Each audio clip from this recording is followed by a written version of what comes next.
Abra sua Bíblia em Isaías, no capítulo 40, versículo 31.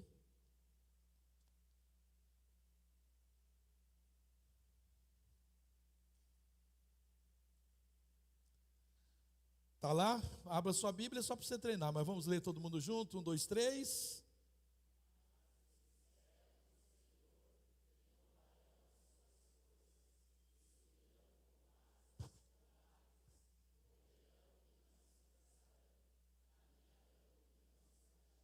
Agora vamos ler com autoridade e com vontade. 1, 2, 3.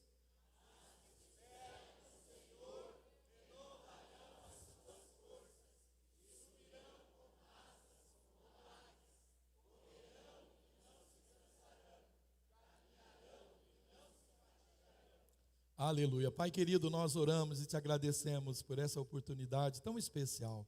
Muito obrigado por tua santa palavra, Pai. O Senhor ter deixado essa palavra viva para que nós pudéssemos aprender acerca do Senhor e de nós mesmos. Eu te louvo, Pai, porque sem essa palavra, o que seria de nós, ó Pai? Como nós poderíamos te conhecer? Pai querido, eu quero te agradecer porque essa palavra nunca morreu, mesmo, Pai, que por anos e anos ela ficasse escondida. Ó Deus, nós cremos que a verdade absoluta, ela sempre esteve muito presente na mente e no coração, ó Pai, de cada ser humano. Então eu te louvo por essa oportunidade e pela liberdade que nós temos, Pai, na nossa nação, de falar, de pregar essa palavra.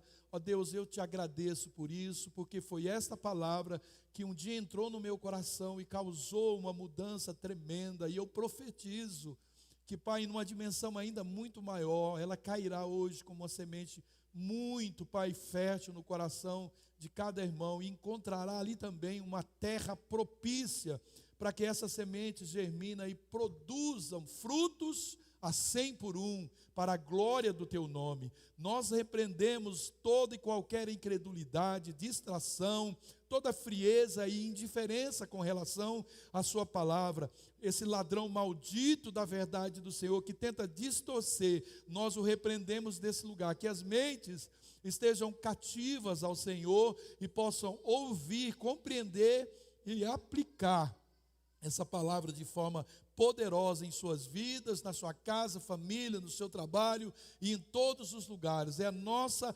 profecia, a nossa vontade, é o desejo do nosso, e assim como o Senhor diz que essa palavra não volta vazia, nós podemos, Pai, concluir que também é o desejo do teu coração. Fique à vontade, Espírito Santo, me usa com autoridade, com poder, para ministrar, para ensinar e também desfrutar de todo esse ensino, em nome de Jesus, amém e amém.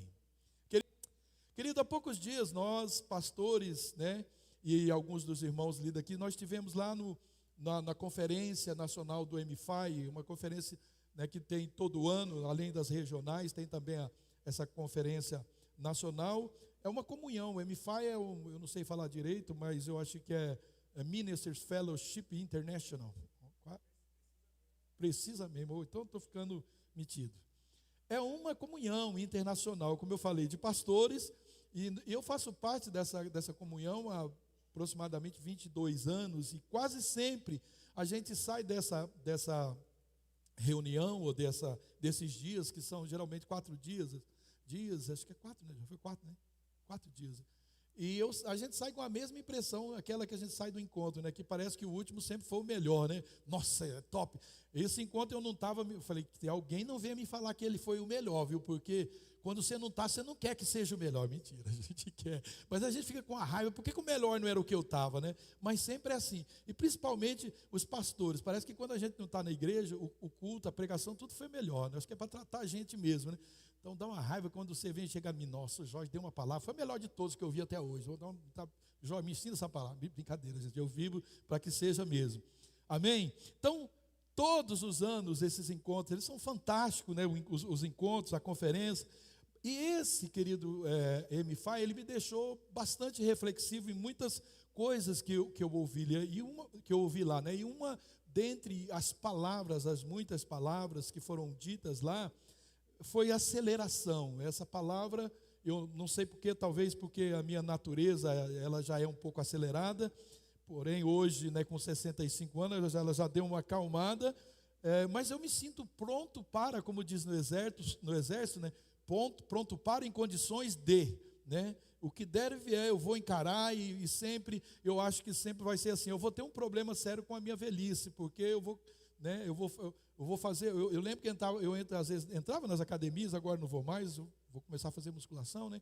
Mas academia assim, eu fui numas e os caras, faz 20, eu fazia 40, eu me arrebentava, eu só ia um dia e não ia mais, porque saía de lá todo lascado, né? Por causa desse jeito, agitadinho, né? Mitidinho, de querer fazer mais do que mandou. Então palavras proféticas, elas foram, nesse sentido, liberadas sobre a igreja. As igrejas são talvez milhares de igrejas ali, ou mais de 1000 igrejas ali, representados, os seus pastores sendo, suas equipes pastorais.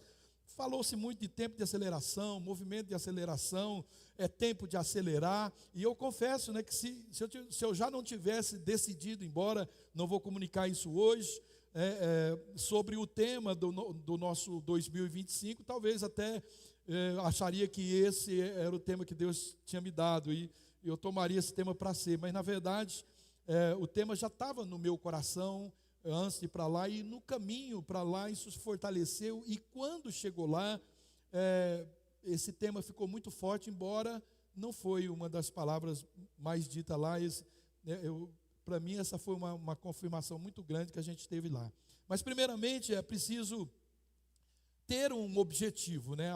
Essa palavra acelerar, ela não virá sem um objetivo, porque para quem, né, não sabe, ainda não entendeu aonde quer chegar, acelerar pode ser algo que vai o levar para mais longe ainda do seu destino. Então, saber aonde a gente quer chegar, né, precisa ser um requisito essencial, básico, para a gente manter, né, o nosso pé ali afundadão ali no acelerador. Então, nós precisamos saber aonde e todo cristão, na verdade, chega um tempo, e a gente vai compartilhar aqui, ele sabe com certeza, ele já definiu no coração, porque com o tempo você vai entendendo, você vai se entendendo Deus, o seu chamado. Então, querido, o crente que não faz, o crente que ainda não fez, não é porque não entendeu, alguns, ou eu diria um bom número disso, é porque ele não decidiu, mas ele já entendeu, ele sabe que tem um chamado, e que não é, como eu digo sempre, ficar sentadinho numa cadeira e vir ao culto aos domingos. Você tem um chamado, e esse chamado é honroso, é belo, é especial, é maravilhoso, amém? Você pode dar um aplauso ao seu chamado? Glória a Deus. Querido, existe uma estatística, né, sobre trânsito, que ela é muito ruim, de que os acidentes, eles acontecem na maioria das vezes quando, né, o condutor ou a pessoa está chegando mais perto do seu destino final, e isso é terrível, mas pode alimentar no nosso coração uma verdade, né, e que quando nós estamos mais próximo do nosso destino, né, naturalmente nós vamos acelerar mais. Então, o foco da minha ministração, e o tema é esse aí, lá em cima, né, tempo de acelerar. O foco é fazer com que nós entendamos, é o Espírito fazendo com que a gente entenda que cada dia da sua caminhada você está mais próximo do seu destino.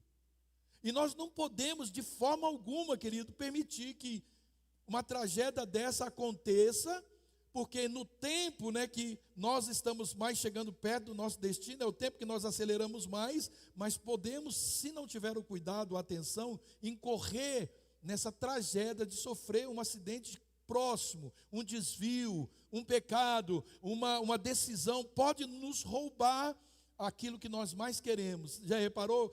Quando a gente está chegando perto de casa, a gente quer chegar logo, a gente não, vamos parar para tomar água, não, vamos parar para comer, vamos xixi, não, né? Vamos seguir, porque nós queremos estar em casa, né? Então, quando nós estamos mais próximos do nosso propósito, nós aceleramos ainda mais para a chegada. Então, faltaria o quê? O que faltaria? Um cuidado? O que está faltando para uma pessoa nessa condição de trânsito não chegar em casa? O que faltou? Foi só a pressa? Faltou um cuidado? Faltou uma observação? Então, espiritualmente, por que manter a nossa vida em constante movimento se nós estamos indo de encontro com algum tipo de perigo? A resposta: a gente faz isso para chegar ao nosso destino, ao lugar que todos nós ansiamos por estar, ou seja, para chegar na nossa eterna casa. Amém? Para chegar em casa, diga, para chegar em casa. Diga, eu tenho pressa para chegar em casa. Se na casa do meu Pai, na minha casa eterna. Eu estou surdo ou você está com dó de falar? Diga, eu tenho pressa para chegar na minha casa, na casa do meu Pai. É a minha casa. Aleluia! O texto que nós lemos então diz, mas os que esperam, os que confiam no Senhor, renovarão as suas forças, subirão com asas como águias, correrão e não se cansarão, caminharão e não se fatigarão. Nos versículos anteriores, se você depois pode ler Isaías 40, o Senhor ele está descrevendo para o povo de Israel o seu poder, e Ele está animando aquele povo a olhar para Ele e a enxergá-lo como esse Deus que Ele é, o Deus Todo-Poderoso, o Deus que criou todas as coisas. Então esse texto foi inserido nesse contexto, e o versículo 31, ele inicia dizendo, mas os que esperam no Senhor, confiam no Senhor, renovarão as suas forças. E essa, querido, progressão, renovar, caminhar, correr e voar, é para aqueles então que confiam no Senhor. É para aqueles que confiam no Senhor. E eu quero inverter, querido, para ministrar o coração de vocês, esse texto para a gente aplicar essa progressão de uma forma que eu entendi mais clara. Eu creio que o Espírito Santo trouxe ao meu coração, e o versículo ele termina dizendo, esse versículo 31, caminharão e não se fatigarão. A gente sabe que a progressão é essa mesmo, a gente começa caminhando, depois você começa a correr, e depois é assim um veículo, é assim um avião, devagar, um pouco mais rápido, e depois ele pega o seu voo. Então, eu quero fazer também um paralelo da nossa caminhada na vida cristã com as mudanças de marchas. Então, de vez em quando eu vou citar isso, de um carro. A primeira coisa, então, a primeira marcha que nós precisamos, qual é? É a conversão. A nossa conversão, ela está dentro dessa, é o início, é a primeira marcha. Na primeira marcha, o carro, ele não precisa de muita aceleração, porque senão gasta demais. Então ele é uma marcha pesada, mas sem essa decisão não se chega às próximas etapas, nem se sai do lugar se você não se converter, não dar a partida. Ela é aquele estágio para a gente começar a nossa caminhada, andar mais devagar, é um trecho mais curto, talvez de baixo consumo, de menos desgastes ali da nossa vida, comparando com o veículo, mas é o start, é o início, não pode ser desprezado de forma alguma. Sem essa decisão, fica difícil demais caminhar em outras marchas. Já pensou sair em terceiro e o carro deu e afogou? Então não adianta você querer sair em terceiro, você tem que, antes de sair da partida, e antes da partida botar a primeira, porque senão você pode afogar, você pode morrer ali, por querer viver um estágio que ainda não chegou, um tipo de corrida que não está preparado. O atleta, ele começa no aquecimento, que às vezes é até parado, é poucos movimentos, para depois ele começar essa caminhada. Deus sabe disso, Deus nos criou assim. Então, querido, nós precisamos, porque Deus promete descanso sobre a nossa decisão de caminhar, não é a nossa decisão de ficar parado. O descanso é para aqueles que decidem caminhar, começaram a caminhada, dar uma partida. Mateus 11:28, Jesus diz: vinde a mim, todos vós estáis cansados, oprimidos ou sobrecarregados, e eu vos aliviarei. Então, há uma decisão, há uma resposta a um chamado. Eu bato a porta, você abre. Eu te chamo para caminhar, você vem. Eu te convido, você vem. Então é preciso sair de um lugar para um outro lugar. E Jesus não exige nada que é um voo e nem uma corrida. É uma decisão de sair de um lugar. É um tempo, querido, de tomar uma decisão muito ousada, uma decisão séria, mas que vai determinar as demais etapas da nossa jornada, da nossa viagem de volta para a nossa casa celestial. É um tempo onde nós não temos muito compromisso com o reino de Deus, é um tempo em que nós não recebemos muitos compromissos com a igreja e, portanto, não existe muito esforço. Porém, exigem coragem, exigem determinação, amém? Sem isso não se começa. Mas para a gente dar essa partida, exige o quê? De um veículo, uma chave.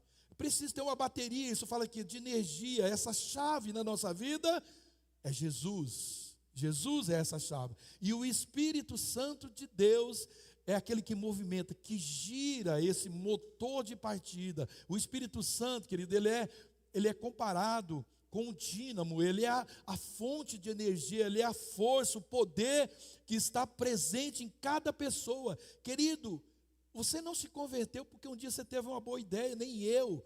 Nós já ouvimos lá dentro de nós uma voz gritar, e eu saí daquele lugar, daquela sorveteria aquele dia, para ir naquela reunião, porque eu já tinha ouvido essa voz dentro de mim.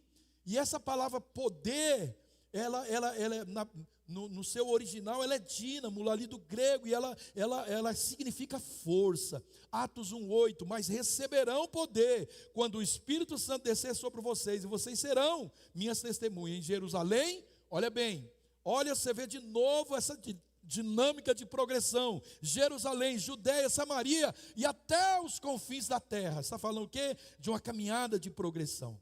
Mas voltando para o texto, ele fala de cansaço, de fadiga. E eu fui pesquisar essa diferença. Cansaço é um sintoma físico ou mental que está diretamente relacionado ao esforço realizado ao longo do dia. É aquela sensação de desconforto que você sente quando realiza uma atividade física muito intensa ou tem um dia muito corrido de trabalho. Já a fadiga, ela é a sensação de estar cansado o tempo todo. Ela é diferente dessa sensação de sonolência que às vezes a gente tem quando vai dormir, ou de cansaço após algum tipo de exercício que nós fizemos, ou de uma madrugada que não dormimos, ou uma festa. A fadiga, ela pode ser no seu corpo e ela pode também ser psicológica, na sua mente. Sabe, querido, aquela sensação de que nada está bom, aquela mente que está sempre preocupada com algo mais, uma inquietação, é aquela ansiedade que advém, né, da nossa preocupação com o nosso futuro. Isso é a diferença. Pois é, querido, é desse tipo de fadiga que Deus está falando, mas esse alívio é para quem confia e espera no Senhor. Ele está dizendo aqui, mas os que esperam, confiam no Senhor. É uma condicional, querido. Esse alívio é para você. Eu diria que essa fase é quando eu entrego a minha vida a Cristo, e é o primeiro estágio, o primeiro movimento de aceleração na minha vida. E qual é o próximo estágio de aceleração? É eu identificar o chamado. Agora eu dei partida, eu decidi que a minha vida é de Cristo e eu vou caminhar com Cristo. Mas agora, para caminhar com Cristo, eu preciso saber aonde e como e para onde Cristo quer que eu ande, como Ele quer que eu ande. Então eu preciso identificar esse chamado, meu propósito. E essa é a fase que nós passamos da caminhada para a corrida. Porém, o que Deus promete para os dois é o mesmo: descanso. Correrão e não se cansarão, caminharão e não se cansarão, correrão e não se fatigarão. E essa é a fase, querido, onde não somente nós recebemos, mas nós começamos a entender que nós somos chamados a entregar tudo, do nosso tempo, dos nossos recursos, da nossa família, do nosso serviço, da nossa atenção, da nossa adoração. É o tempo que nós entendemos, querido, que nós não nos convertemos para um propósito somente nosso. O maior propósito da nossa conversão não está para Deus está em nós, mas para nós está em Deus. É servir a Deus, é entender o propósito de Deus para a humanidade através da minha vida. Eu fui chamado para algo, eu preciso conhecer esse algo, eu preciso despertar o meu coração para viver isso. Esse é o propósito do chamado, querido. Voltando àquilo que você já me ouviu dizer um monte de vezes, se fosse só para me salvar, por que não morrer na hora? Era a melhor coisa. Olha, Cristo veio para te salvar, morria na hora e ia para o céu. Nós que teríamos menos conversão ainda, né? Mas que bom seria, querido, porque era certeza. Porque a maioria dos que vem aqui na frente não é uma empolgação, é uma convicção de que agora quer entregar a vida para Jesus. Mas é mais do que isso o nosso chamado. Há vidas precisando que você entenda, Por que você tem que acelerar mais? Que você entenda o seu chamado, compreenda porque Deus te salvou. E a menos que a gente entenda isso, querido, nós vamos permanecer. Sabe aquele carro que você dá partida, engata a primeira, mas fica com o pé no freio, o negócio não vai, não sabe? A gente vai ficar nesse estágio e não vai funcionar. E pior, querido, nós vamos ser crentes frustrados. Porque nós não vemos nada de Deus, nós não vemos o sobrenatural, que é o que vamos entrar daqui a pouco na nossa vida. A gente não vê nada de novo, a gente não tem experiências para contar. Nós vivemos de experiências de outras pessoas. Não! Deus quer que você o conheça mais profundamente, para que essas experiências também sejam profundas com Ele. Amém, querido? Então, essa é a fase onde nós não só recebemos, a gente aprende que a nossa salvação, nós fomos chamados para entregar a nossa vida e tudo quanto temos para Ele. Deus sabe, querido, que tudo isso cansa.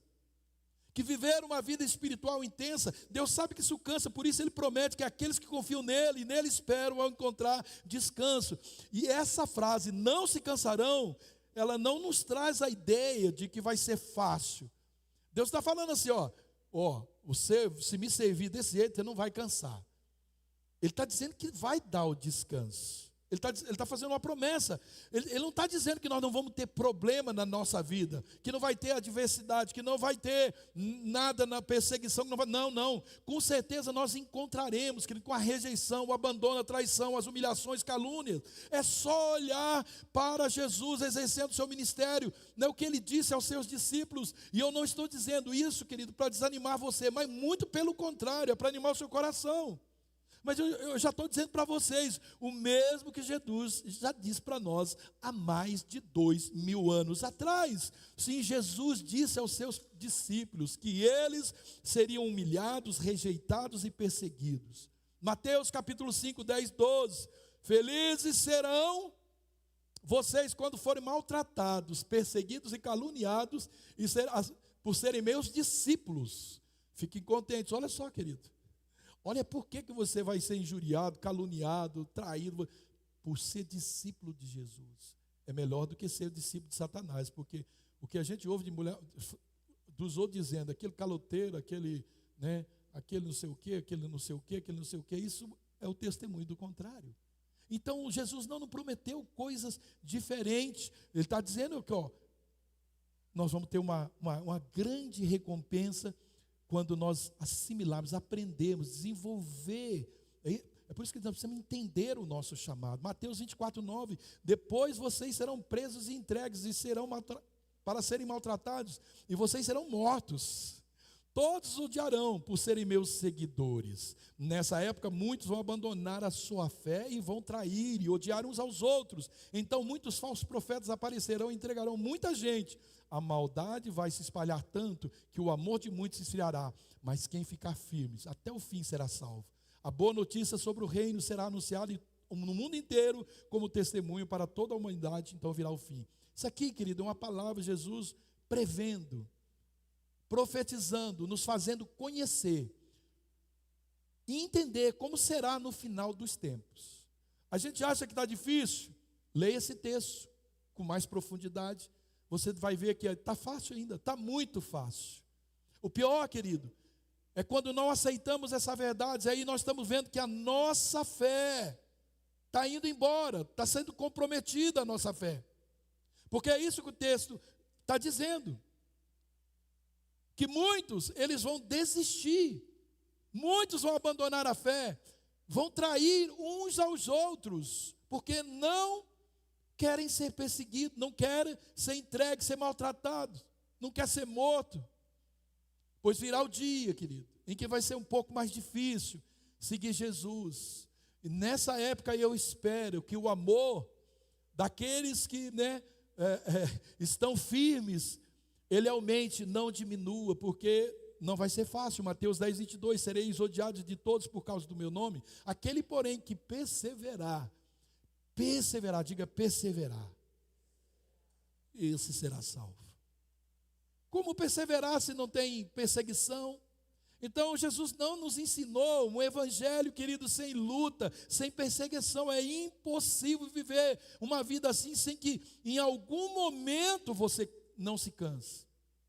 Você vai cansar, mas a ideia é de que mesmo na correria do chamado, no cansaço, Ele é o nosso alívio, o nosso descanso. Eu não descanso das coisas do trabalho ministerial. O meu descanso, Jesus diz, eu sou o descanso. Eu sou o seu descanso. Então não me importa, querido, o quanto está doendo, o quanto está sendo abandonado, rejeitado, maltratado. Eu tenho um descanso, que é Jesus. Ele é o meu descanso. E esse é o nível de escolha que poucos fazem. Porém, os que a fazem sabem que pode contar com o cuidado daquele que é pai, daquele que é o cuidador, o provedor, daquele que é alívio, querido, em todas as horas. Ainda que passemos por momentos pelos quais Jesus nos advertiu, lá em João no capítulo 16, 33, eu tenho vos dito isso, para que em mim, olha o que Jesus diz para ele, eu estou falando isso para vocês, vocês vão ser perseguidos, vocês vão ter adversidades, mas eu já estou dizendo para vocês, para que em mim, não no mundo, não em outra pessoa, mas em mim, vocês tenham bom ânimo, eu venci o mundo, vocês tenham paz. No mundo tereis aflições, mas tem de bom ânimo. Jesus está dizendo que vocês vão ter aflições, mas em mim vocês terão paz. Então a nossa paz, ela está na convicção de que Ele é o nosso descanso. E eu quero dizer a vocês, querido, que vale a pena sofrer por amor ao reino de Jesus. Nós não temos outra escolha senão acelerar para a gente terminar bem a nossa corrida ministerial, olhando firmemente para o alvo que é Cristo. E eu falei lá no início que nós íamos fazer essa analogia, né, com as marchas de um carro. Então a primeira marcha é mais devagar, o início. É aquela fase sem experiência. Então nós vamos mais devagar, mas é preciso depois da partida acelerar, que é o início da corrida, sair dessa caminhada, dessa lentidão para um nível de conhecimento maior. São essas marchas intermediárias, aí você vai ter mais consumo, mais desgaste, mais perigoso, portanto, exige mais conhecimento, exige mais habilidade. Então eu vou ficar só andando. Pois é, querido, não sei se chega, mas chega bem mais lento. Os que correm e voam chegam mais rápido. E está cumprindo o texto. Mas não vai chegar, querido, como um carro. Vai se gastar mais, vai gasto de combustível, mais gasto de motor, de óleo. Vai ter que ter mais atenção, mais tensão. Mas vai chegar mais rápido. Então a velocidade é essa, a maior, ela é necessária para chegar mais rápido, porque nós já identificamos o nosso chamado, o nosso destino. Então, o texto continua. Lembre-se de que nós estamos voltando na sequência do texto. O texto começa colocando para nós uma condicional. Mas os que esperam no Senhor subirão com asas como águias. E aqui, querido, já se trata de uma velocidade sobrenatural. E eu vou chamar esse tópico 3 da nossa ministração de viver sobre as circunstâncias. Repete comigo, viver sobre as circunstâncias. Então aquele que espera no Senhor constrói o seu lugar seguro acima das circunstâncias, das adversidades, das circunstâncias adversas, e em meio às tempestades da vida encontram forças para voar acima dos desafios. Suas perspectivas, que delas não são ou não estão alinhadas com a terra, mas com aquele que criou os céus e a terra. Ele já se desligou desse ambiente natural, porque ele já se converteu, já iniciou sua caminhada, já desenvolveu conhecimento, e agora ele está pronto para um nível maior. Na verdade, o texto ele nos alerta para uma vida de confiança em Deus, porque aquele que nos conhece, ele sabe que nós precisamos sair desse plano natural e olhar acima das circunstâncias da vida, amém? É só assim, querido, que nós vamos caminhar acima do cansaço e das fadigas da vida. E eu quero fazer esses paralelos, né? É nessa marcha do carro que nós estamos usando o maior do seu potencial.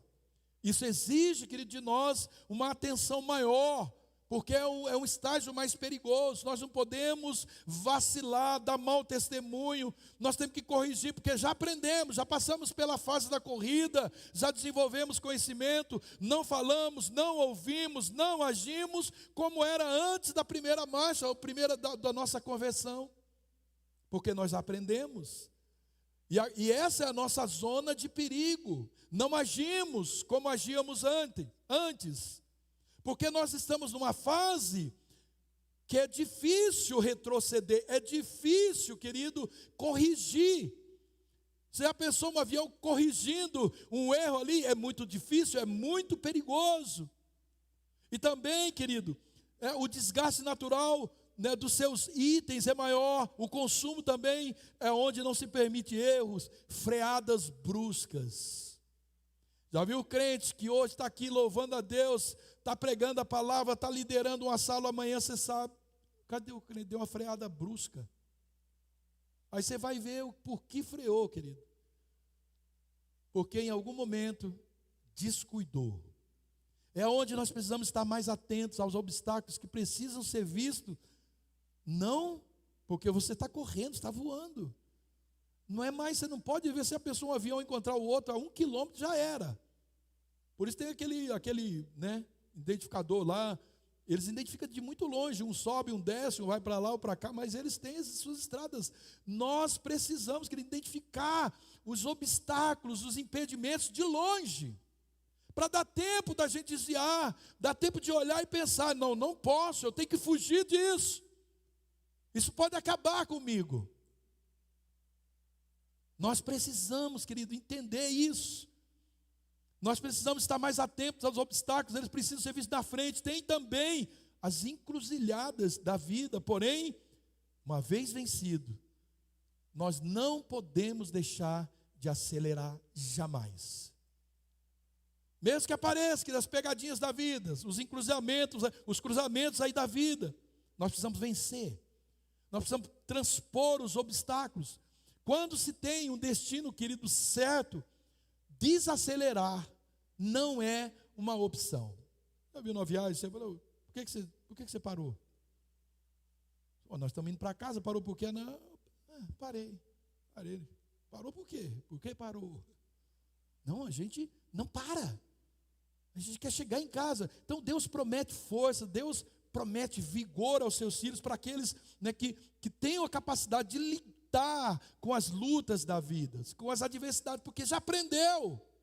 Já fez curso, já fez encontro de casais, já está numa célula, está sendo discipulado, já aprendeu a lidar com o pecado, já aprendeu nas escolas muitas lições, então ele sabe como vencer essas lutas da vida.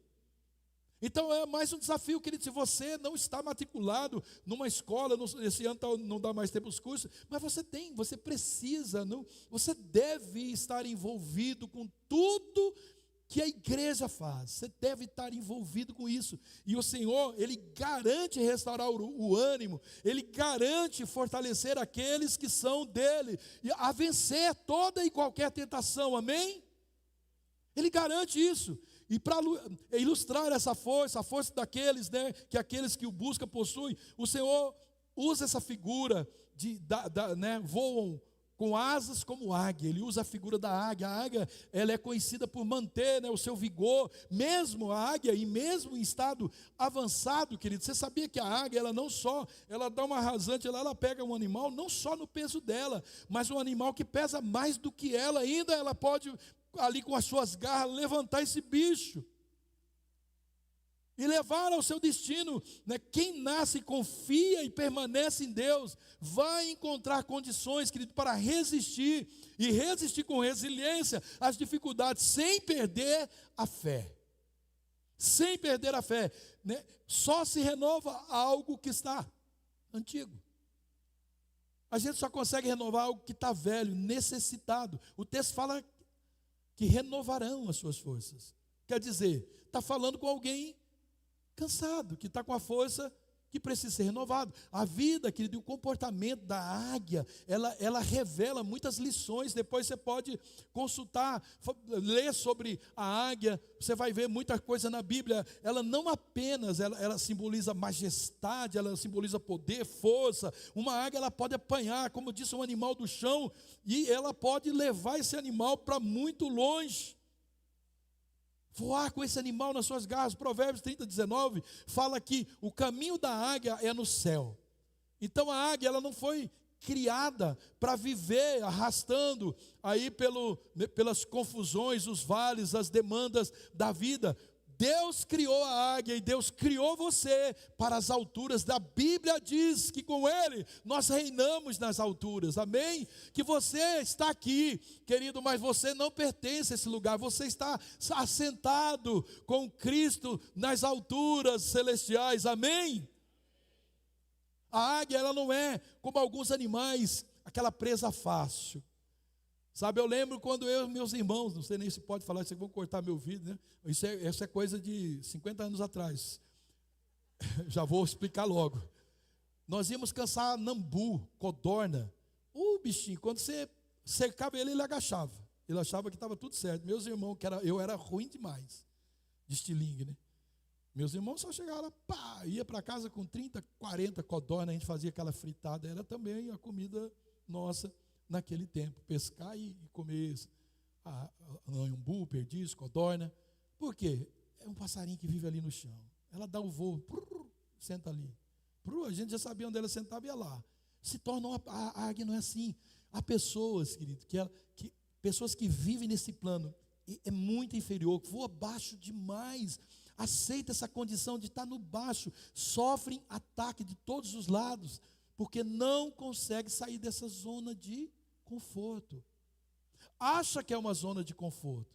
Eu não vou me envolver com o ministério, eu não vou me envolver com a liderança, eu não vou me envolver com isso, eu não vou me envolver com voluntariado, eu não vou me... Olha, e a gente escuta, ó, gente, não vai, maridos dizendo para mulher, mulher para filhos, pais para os filhos, para mulher para esposo, pais para filho, ó, tá bom aí, não se envolva demais. Voe baixo, baixinho. E você está querendo ir muito alto. Sabe o que você devia dizer? Voe alto. Você tem todo o meu apoio, voe alto, né? Eu já dei esse testemunho aqui. A Melissa tinha 17 anos, ela falou: pai, eu quero voar alto, eu quero ceder o meu primeiro ano aí, passou na faculdade, no vestibular, eu quero ceder o primeiro ano como oferta ao Senhor na África. Ela tinha 17 anos, eu emancipei e ela, ó, voou para lá, foi servir lá por 6 meses, lá na África, quase que virou um bicho, né? Mas foi, querido, não quis voar baixo. Então não fique nessa zona que você acha confortável. Não é confortável, é uma zona de perigo, né? Viver só nesses lugares perigosos. Sabe, querido, sabe o que é esse lugar? Esse lugar é onde o inimigo está botando o pezinho dele lá. É lá que ele gosta de atuar, é nesse nível baixo, desanimado. Esse é o território do adversário, ele é propício para isso. Essas pessoas que ele tem um grande problema. E quem de nós já não pisamos? Eu já pisei nesse lugar. Já houve tempo na minha vida, eu falei, vou baixar a bola, né? E graças a Deus, Deus me renovou, amém? Porque é isso que o texto diz. As pessoas assim, elas vivem machucadas, né? Porque não voam mais para cima. Elas estão na igreja, mas elas não conseguem se libertar do mundo. Fica com o coração sempre dividido. Fica assim no mundo, na igreja. Sabe o crente Raimundo? Né? Um pé na igreja e um pé no mundo. Você já tentou andar em um barco desse jeito? O que vai dar? Você vai cair, não tem como andar com dois, né? Já dizia a Dona Maria quando cantava lá no meu estúdio de gravação: ser crente não é fácil. Ser crente não é fácil não, porque os crentes Raimundo invadiu a congregação. Crente Raimundo é o pé na igreja e o pé no mundo, né? Perdoe os Raimundos aí, que não tem nada a ver com o nome, viu? Hoje tem que pedir perdão para tudo, querido. João, primeira carta de João 2,15 diz: chegai-vos a Deus e Ele se chegará a vós. Limpai as mãos, pecadores, e vós de ânimo duplo, purificai os corações. Essas pessoas, querido, elas querem servir a Deus, mas não querem renunciar ao mundo. E são essas pessoas que acabam zombando, brincando com o pecado. Olha o que diz Provérbio 14:9. Os tolos zombam do pecado, mas entre os retos a benevolência. O que Deus está dizendo? Os retos pecam também, mas eles não zombam do pecado. Tem gente namorando o pecado, tem gente abraçado com o pecado, tem um pecado de estimação. Ele olha para você, querido, olha, você que já fez isso aqui, me perdoe, mas quando você chega lá na minha sala e diz isso, a vontade é te dar um cacete. A gente não dá, né? A gente abraça você vai vencer, você vai vencer, você vai vencer.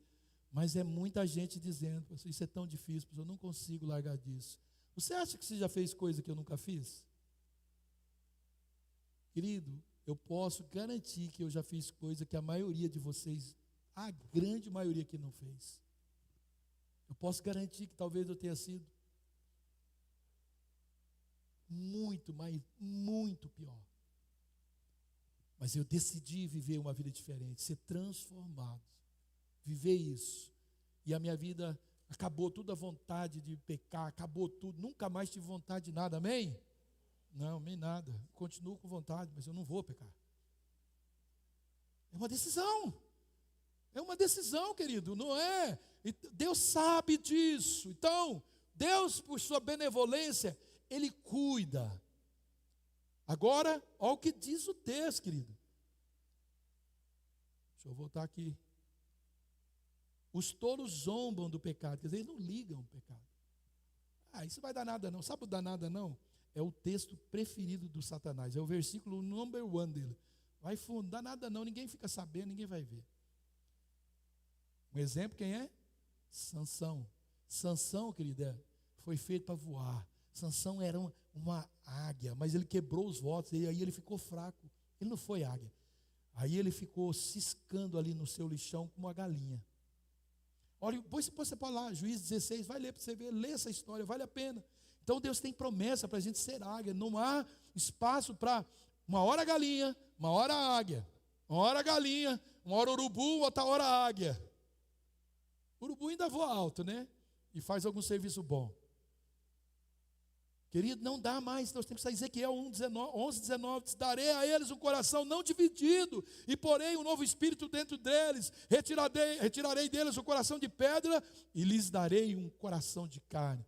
Deus não quer ninguém, querido, dividido, com o coração dividido. Deus não quer. Deus está dizendo: eu darei a eles um coração não dividido. Cansar, querido, nós vamos. Deus sabe disso, e é por isso que Ele disse que daria descanso. Porém, desistir, desanimar, nunca, querido. Colossenses 3, 1 e 2 diz: portanto, se já ressuscitaste com Cristo, buscai as coisas que são lá de cima, onde Cristo está sentado à destra de Deus. Pensar nas coisas lá de cima e não nas da terra. Se desligue da terra, querido. Desligue das coisas. Não alimente a sua vida com coisas da terra. Você sabe, você está entendendo o que eu estou falando. Nós estamos aqui, precisamos de plantar, precisamos de colher, de trabalhar. Mas o seu alimento principal não está na terra. O que você precisa para chegar ao seu destino final não está aqui. Não está aqui. Jesus diz: não só de pão viverá o homem. Ele está dizendo, é também do pão produzido, mas essa é a certeza de toda palavra que sai da boca de Deus. Essa precisa estar presente na nossa vida. Então pensar nessas coisas, correr, voar para essas coisas. E para concluir, diga comigo: carro não tem asa, só avião. Você é avião ou é um carro? Você é um turbinado, né? Você é aquele avião tocha. Mas a aceleração para voos é muito alta, querido. A energia e o consumo são muito grandes. Muita gente não tem ideia. Esses dias eu esqueci quantos litros de avião, de combustível precisa para um avião sair só sair do aeroporto. Um avião para subir, eu li isso, não sei se é verdade. Depois vocês apagam da administração, porque se for mentira, vão tirar o sarro em mim. R$25 mil só para ele chegar lá e pegar a gente no aeroporto e sair. É um negócio, querido, que não é barato, não. O combustível ele é diferente, a manutenção ela também é mais rígida, porque não se permite falha. Você é avião ou é o carro? Como é que está a manutenção? O combustível. Como é que está? Como é que está o investimento? O discipulado, porque é aí que nós vamos cuidar da manutenção, corrigir as falhas. Como é que está o nosso relacionamento com Deus, com o Espírito Santo? Ele vai dizer, aqui está falhando, ó. Aqui está pipocando, aqui, tem água no combustível. Quem está fazendo a minha e a sua manutenção é o Espírito Santo, amém? E Ele não quer você nessa zona mais confortável, querido. Não quer você ali, porém, não vai falhar naquilo que Ele prometeu. Ser sua força, ser o seu descanso, seu alívio, seu cooperador, seu mestre, seu piloto. Então espere nele, porque a promessa, querido, para forças renovadas é para aqueles que confiam e esperam no Senhor. O texto diz, renovarão as suas forças. Então, querido, não pare de acelerar. Não, está difícil, acelera mais ainda. O tempo, querido, e o lugar da sua chegada está mais próximo do que antes. Foi difícil até aqui. Talvez para você chegar lá ainda vai ser mais difícil. Mas, querido, desacelerar não é uma opção, não pode acontecer. Não pode. Então não permita que aquela estatística maldita de trânsito se torne realidade na sua vida espiritual. Morrer, querido, sem chegar ao seu destino. E o pior de tudo é quando você estava tão perto, quando nós estávamos tão perto. Então, querido, o meu conselho, que a gente engate uma primeira, acelere, porque a vida, né, com a nossa vida ligada à nossa fé em Jesus Cristo, né, se não ainda se converteu a Ele, é preciso se converter, e que hoje seja esse dia, e não pare, querido, não pare nunca mais. Você já começou, você já deu a largada, não pare, mude para a próxima marcha, acelerando ainda mais, conhecendo e desenvolvendo o seu chamado em Deus, suas habilidades espirituais, mas existe ainda um outro nível, que é viver sobre as circunstâncias, que é o nível de aceleração, que você vai sair do natural, e isso vai te levar para o sobrenatural. E esse lugar, querido, é onde as circunstâncias, ela não é capaz de desacelerar você, atingir você. Ela não é capaz. Querido, ficar em Santa Bárbara era o melhor lugar, minha casa, minha empresa, minha igreja, não tinha nada, está tudo bem. Era o melhor lugar, mas eu já tinha dado a partida. Eu já tinha passado pela fase, né, do conhecimento, eu já sabia o que era um chamado. Eu já tinha ouvido o chamado mais de uma vez. E eu não poderia desconsiderar, ignorar o que Deus já tinha me ensinado, o que eu vivia no Espírito Santo, e negar o meu serviço e a minha vida a Ele. Então não foi difícil tomar a decisão, foi difícil permanecer na decisão. Não pensem vocês que por anos eu e a Márcia não pensamos, oh Jesus, não vivíamos falando isso, porque isso alimenta o coração do outro, e vai esse conselho, não alimente o coração do seu esposo, seus filhos, a desistir de nada. Pensa assim, está difícil, é porque eu estou mais perto, algo bom vai acontecer, algo tremendo vai acontecer. Agora é tempo de eu não desistir. Queridos, só os covardes desistem quando a coisa está difícil. Já é por aquela pessoa que não conquista nada, porque quando fica difícil, para. Cada dificuldade, você cresce, se fortalece. E é assim que nós precisamos. Então, decida, querido, e acelere a sua vida para você viver hoje um cristianismo poderoso. Vamos lá? Continua, vamos lá. Decida e acelere para viver hoje. Esse é cristianismo poderoso? Vamos falar com vontade mesmo, para a gente deixar cada uma dessas frases entrar dentro da gente e a gente sair daqui regaçando nesse mundo aí, amém? Decida e acelere para viver ainda hoje.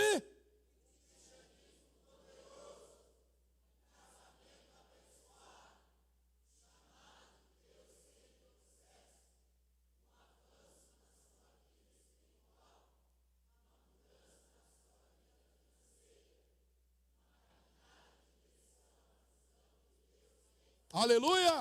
Glória a Deus! Assim, querido, como Paulo diz, hoje é tempo oportuno, é o tempo oportuno do Senhor. Eu te digo, hoje é o dia da oportunidade de Deus para a sua vida. Amém? Então acelere, querido, pé no fundo. Jesus tem pressa. Jesus tem pressa que o seu ministério, querido, dê certo. Jesus tem pressa para resgatar essa humanidade. Jesus tem pressa, sabe, que você se levante como um homem, uma mulher cheia de fé, um adolescente, um jovem cheio de fé, disposto a pregar a palavra. Sabe que Deus está disposto que você enfrente as adversidades, o sofrimento, a rejeição, os abandonos, as calúnias, que você vença, porque isso vai ter no reino ou fora do reino. Eu prefiro ser humilhado no reino, caluniado no reino, do que fora dele. Que mundo que nós estamos imaginando viver fora do reino? O mundo das maravilhas não existe. Eu prefiro viver aqui. Eu prefiro morrer aqui. É isso que Paulo tinha convicção. É isso. Essa é a nossa convicção. Eu não estou aqui, sabe? Não estou aqui para viver. Eu estou aqui para morrer todo dia. E é necessário que a gente morra todo dia. Todo dia. Vamos morrer para nós mesmos, para as nossas paixões, nossos desejos. E vamos deixar Cristo fazer em nós e através de nós o que Ele quiser. Eis-me aqui. É fácil. Envia-me a mim. É a próxima etapa. Temos homens e mulheres aqui dispostos a viver o Evangelho de fato verdadeiro. Aleluia. Glória a Deus. Primeiro apelo meu para você que ainda não deu a partida. Você ouviu essa palavra, você pensou assim: poxa, eu quero viver isso. Eu animei o meu coração. O Espírito Santo falou no meu coração. É isso que eu estava procurando, é isso que eu quero viver. Ou quem sabe você já viveu, mas agora desacelerou, estava paradão, né? E aí você quer retomar a sua vida com Cristo. O primeiro apelo que eu quero fazer é para você. Você precisa de Cristo, entregar a sua vida para Cristo e começar a dar a partida e começar uma caminhada, para que Jesus coloque você numa corrida e para que você possa voar como a águia. Você que está aqui hoje, quer entregar a sua vida a Jesus? Você quer hoje oferecer a sua vida para viver esse Evangelho de verdade? Eu quero que você venha aqui na frente. Eu não vou nem pedir para você levantar a mão, mas eu quero que você seja o primeiro. Se